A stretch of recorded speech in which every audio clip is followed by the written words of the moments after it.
It's the radio guy, Dr. Mike Prince. Welcome to another episode of The Mike Prince Show. It is our mission to try to bring you some news you could use. Today is no exception to that rule. Follow me on Twitter at The Mike Prince Show. The YouTube channel is the Open Mic Broadcast Network. Our website is obnradio.com. And if you have one of those smart devices, all you have to do is say, hey, play the latest episode of The Mike Prince Show. And just like that, you'll have everything that you need. And with all that being established, let us jump into today's episode. Well, the Panthers, as we mentioned on yesterday, finished the regular season with a 22-1 conference record. They do have one more game against Stephen F. Austin coming up. And after that, they'll get ready to head to Biloxi, Mississippi for the SWAC softball tournament. Now, as we mentioned, they are the number one seed out of the West, and Alabama State, the number one seed out of the East. And they'll pair up to see who will be the last team standing for the softball tournament. Meanwhile, we still have some critical series for the baseball program to complete. They do take on Southern this weekend. Southern now the number 4 seed. Then after that, they will take on the Texas Southern Tigers, who stand in at the 2 seed.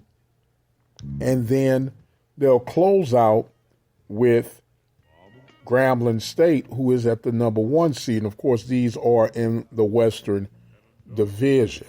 And the way things are panning out right now, Prairie View has won the games they should have won, for the most part, against Alcorn and Pine Bluff. But now they'll stretch the membrane to see how they pair up against some of the stronger teams out of the Western Division of the Southwestern Athletic Conference.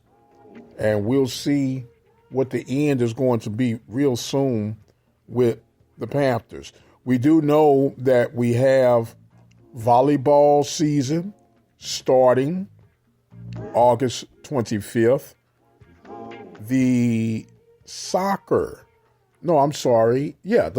season will start on August 18th. And the Panthers are going to be in position to try to get liftoff with that. Still a lot of moving parts going on throughout the athletic department. Technically, still in need of an athletic director. Technically, although it has been acknowledged, you'll have a new president to be stepping in soon. And you got a lot of, let's say, wind blowing from the National Alumni Association, more importantly, from the president, Mr. Mark Falls. He's on record for stating that they felt undervalued and unappreciated from the Texas A&M system. And my response to that is charity begins at home. We have to compare the experience with Texas A&M to that of being black in America. What do I mean when I say that? We know that America has its challenges. It's good, it's bad, and it's ugly. It's not so positive history. But when you look at it, where would you rather be anywhere else in the world? Yes, it's got its flaws, but I think the good that you do find outweighs the flaws at being in America. Transition to being in the quote unquote Texas A&M system. Anyone that knows their history between Texas A&M, University of Texas, and Prairie View know that from the beginning, Texas A&M wanted nothing to do with African Americans being a part of their campuses. As a result, was the start of Prairie View College, which soon took on different names. It was Prairie View School of Training for Negroes. And of course, it has manifested to Prairie View A&M University. And anyone that knows the history know that the University of Texas in Austin got majority of its seed money through Texas A&M, money that was allotted to go to Prairie View, where Texas at Galveston relocated to become what we now know as the UT Longhorns. So I'm saying all that to say that there has always been foul play. But Prairie View, in spite of, has made the most out of a little, i.e., Prairie View produces productive people. And when we further look, if you listen to what President Falls had to say, he would rather that we have our independence such as Texas Southern. I caution you, Mr. President, do you want the governor to pick your board of regents? If you think you're catching hell now, what do you think the big picture will be with that in place? The next thing that you need to take note of, as Texas Southern,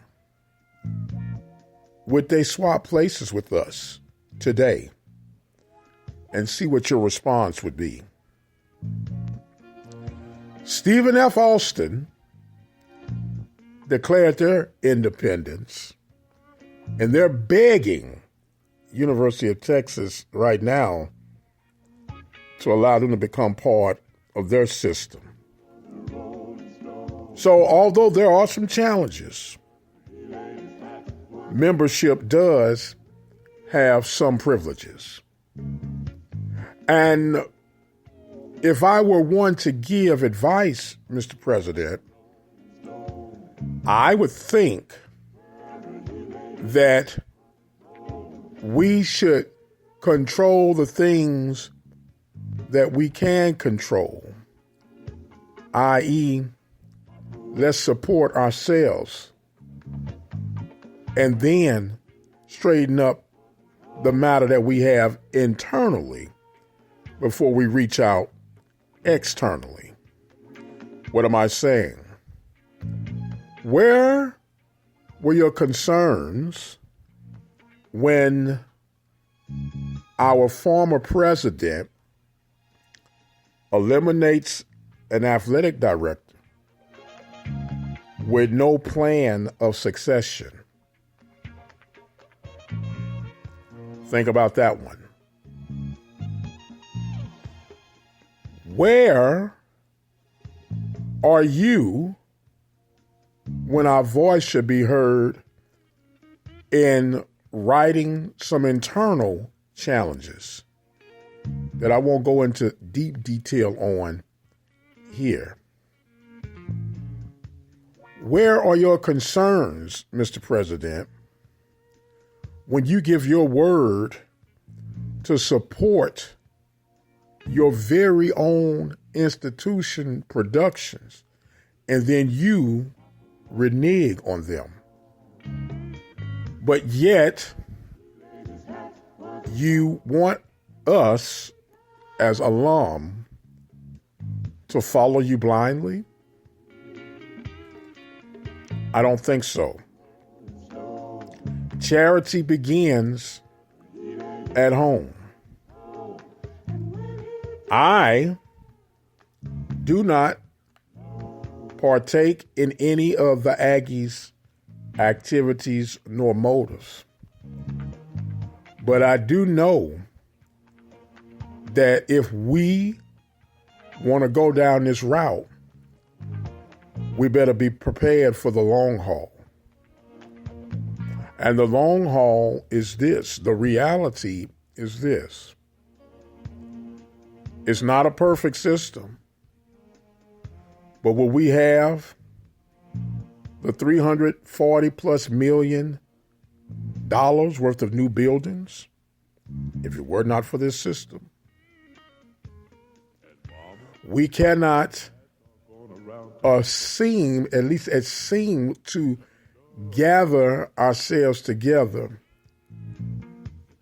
to get people to come to games at home.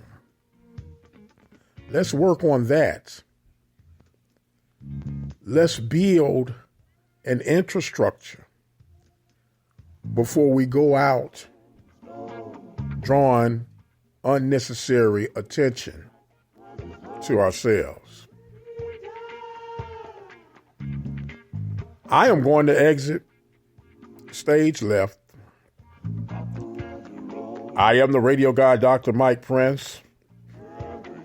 The views and the expressions of this and all shows are that of Mike Prince. And until the next time,